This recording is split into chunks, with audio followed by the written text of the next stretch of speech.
Assalamualaikum warahmatullahi wabarakatuh. Insya Allah saya akan membacakan salah satu hadis yang ada di dalam kitab Riyadhus Shalihin, yaitu mengenai tentang amar ma'ruf dan nahi munkar. Bismillahirrahmanirrahim. An Abi Sa'idin Al-Khudri, kata binti Abi Sa'id Al-Khudri, dia mungkin ngaridoan sa'allahu Gusti Allah anhu ka itu Abi Sa'id. Qala nyarios Abi Sa'id, sami tu nguping abdi Rasulullah sallallahu alaihi wasallam ka Rasulullah sallallahu alaihi wasallam yaqulu ngadawukannya Rasul. Man ari sahajal ma eta roa anu ningali itu siman minkum ti antara aranjeun munkaron kana pamunkaran fal yughayir maka kudu ngarubah itu siman hu kana itu munkar biadihi ku pandangan itu siman. Fa ilam yastati mangka lamun teu sanggup itu siman pabilisanihi mangka eta kulisan itu siman. Wa ilam yastati mangka lamun teu sanggup itu siman pabiqalbihi mangka ku hatena itu siman. Mudalika sareng ari itu fal yughayyiru biqalbi adaful iman eta panghandap-handapna iman. Rawa tos ngariwayatkeun bukan hadis Muslim Imam Muslim.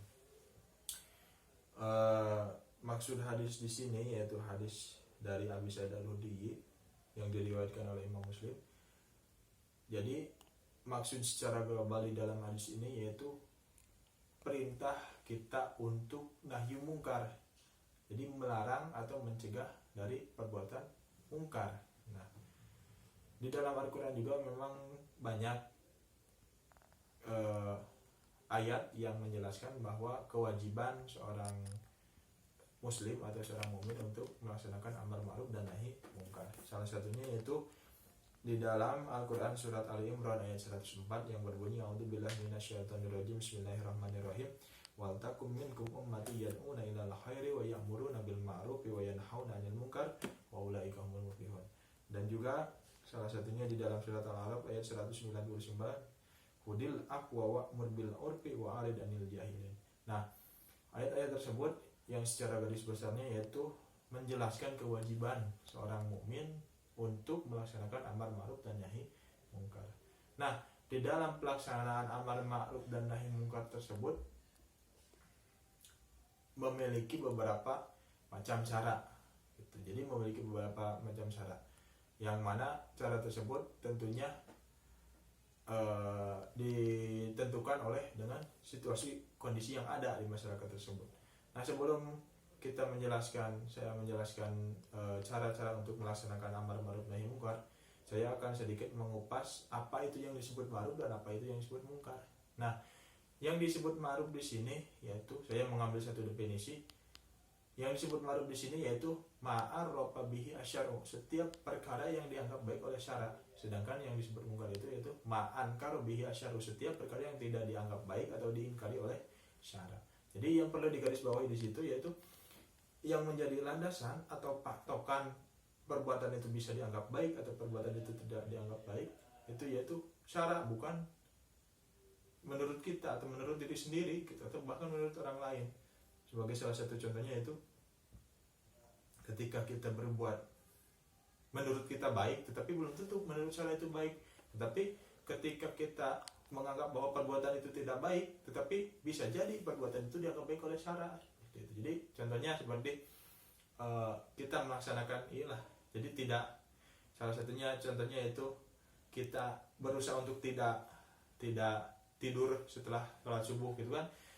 Sedangkan kan tidur setelah sholat subuh kan menurut kita itu memang suka gitu kan, suka jadi asik lah, jadi senang lah tidur untuk sholat subuh kan enak gitu kan. Tapi menurut syara kan tidak baik. Sedangkan yang menjadi landasannya itu menurut syara, bukan menurut kita atau menurut orang lain. Nah, di sini di dalam hadis yang saya bacakan tadi yaitu tahapan-tahapan dalam melaksanakan nahi mungkar, jadi melarang kepada kemungkaran.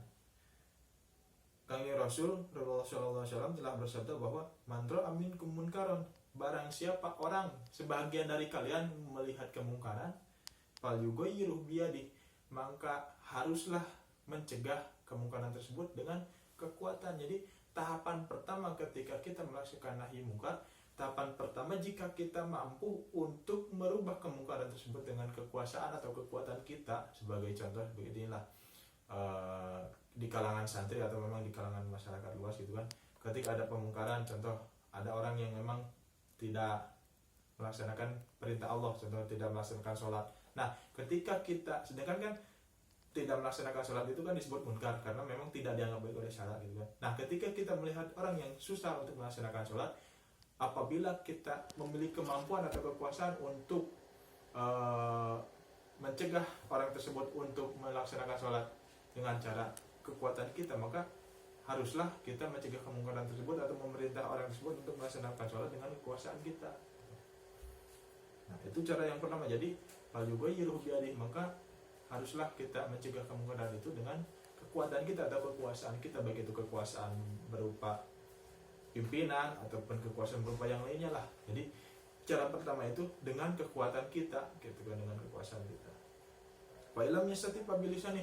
Nah, cara yang kedua, jika kita tidak mampu untuk melawan kemungkaran itu dengan kekuatan kita, ya baik itu kekuatan itu berbentuk fisik ataupun berbentuk apa sajalah, berbentuk kekuasaan ataupun yang lain.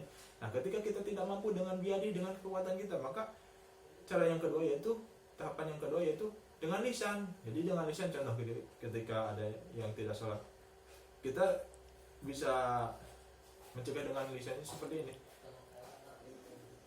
mengucap bahasa Sunda, ayolah orang sholat gitu kan, kita nabi, ayo kita sholat dulu lah gitu. Jadi dengan lisan, dengan ucapan gitu. Jadi kan tadi yang pertama itu dengan kekuatan, yang kedua jika tidak mampu maka bisa dengan lisan. Jadi cuma sekedar ucapan gitu kan, cara yang kedua. Nah, di dalam ucapan di sini memang kita diperintahkan hanya untuk menyampaikan, bukan untuk memberi hidayah. Jadi jika kita memang sudah memerintahkan atau mencegah bahwa orang tersebut harus melaksanakan sholat, nah kalau tidak mau ya sudah saja gitu kan. Yang penting kita sudah melaksanakan kewajiban, yaitu nahi munkar. Nah, cara yang ketiga yaitu fa illam yastati fa biqalbi.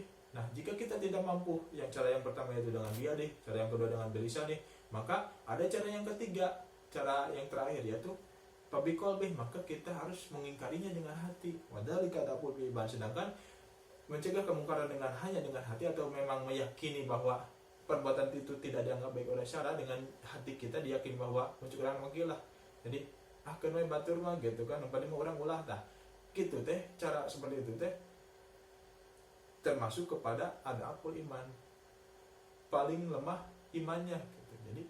Jadi kesimpulannya bahwa di dalam nahi mungkar, mencegah kemungkaran itu ada yang biadi dengan kekuatan atau kekuasaan, yang kedua ada cara dengan bilisan, ada juga biqalbi, itu termasuk kepada adaful iman. Nah, seperti itu mungkin ya kesimpulannya bahwa kita selaku umat Islam dan selaku mukmin diperintahkan untuk melaksanakan amar ma'ruf nahi munkar dengan berbagai cara yang mana ditentukan oleh situasi kondisi diri kita sendiri. Jika memang mampu dengan kekuatan maka dengan kekuatan, jika tidak mampu maka bisa dengan lisan, jika tidak mampu dengan lisan maka bisa dengan hati. Nah, mungkin seperti itu. Terima kasih. Assalamualaikum warahmatullahi wabarakatuh.